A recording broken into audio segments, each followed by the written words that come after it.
Livingstone అనే ఒక వ్యక్తికి ఇద్దరు కుమారులు ఉన్నారు.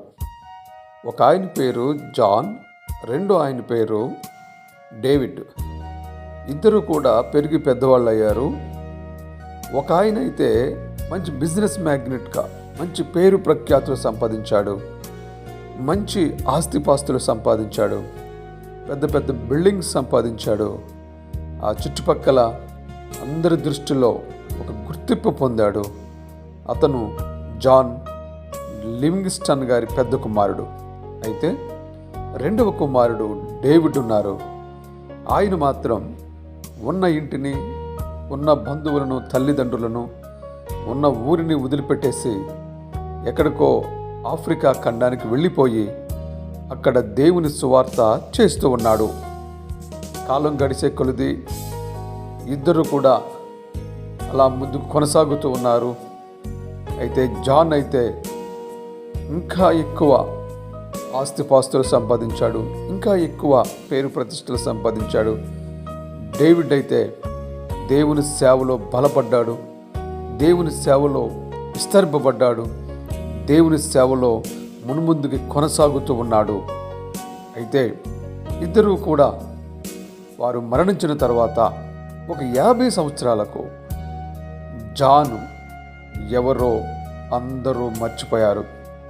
జాన్ ఎవరో ఎవరికీ తెలియదు. అందరూ కూడా జాను గురించి మర్చిపోయారు. అతని గురించి ఎవ్వరూ చెప్పుకోవట్లేదు, అతన్ని గురించి ఎవరు మాట్లాడుకోవడం లేదు, అతను ఊసేలేదు.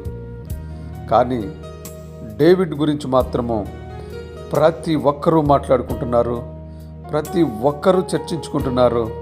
ప్రతి ఒక్కరి గుండెల్లో ఆయన కొలువై ఉన్నాడు. ఆయన ఎవరో కాదు, డేవిడ్ లివింగ్స్టన్.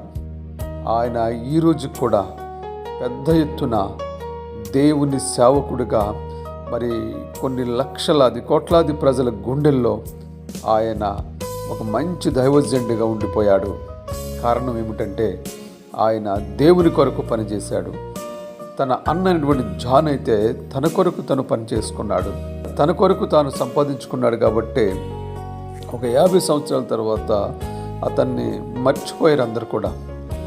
దేవుడి కోసము కష్టపడ్డాడు కాబట్టి డేవిడ్ లివింగ్స్టన్ గారిని ఆ ఆఫ్రికా ఖండంలో ఆ ప్రాంతంలో ఉన్న ప్రజలు గుండెల్లో పెట్టుకున్నారు. ఇప్పటికీ చిరస్థాయిగా ఆయన పేరు నిలిచిపోయింది. దీన్ని బట్టి మనం అర్థం చేసుకోవాల్సింది ఏంటంటే, మన గురించి మనం కష్టపడితే అది మన వరకే ఉంటుంది, మన కుటుంబం, మన ఇల్లు, మనకు మాత్రమే అది సరిపోతుంది. కానీ దేవుడి కొరకు కష్టపడితే మరి దేవుడికి మహిమ వస్తుంది, అనేకమైన ప్రజలకు దీవెన, ఆశీర్వాదకరము, అనేకులకు మేలు జరుగుతుంది. నీవు నీ కొరకు ప్రార్థన చేసుకుంటే నువ్వు ఆశీర్వదింపబడతావు. అలాగే నీ కొరకే కాకుండా అనేకుల కొరకు నువ్వు ప్రార్థన చేస్తే అనేకులు దీవించబడతారు, అనేకులు ఆశీర్వదింపబడతారు. మనం మన కొరకు మాత్రమే ప్రార్థన చేసుకునే వాళ్ళగా ఉండకూడదు, అనేకుల కొరకు ప్రార్థన చేసే వాళ్ళగా ఉండాలి. నిన్ను బట్టి అనేకులు ఆశీర్వదింపబడాలి, నిన్ను బట్టి అనేకులు దేవుడిని మహిమపరచబడాలి, నిన్ను బట్టి అనేకులు దేవునికి మహిమకరంగా నడుచుకోవాలి.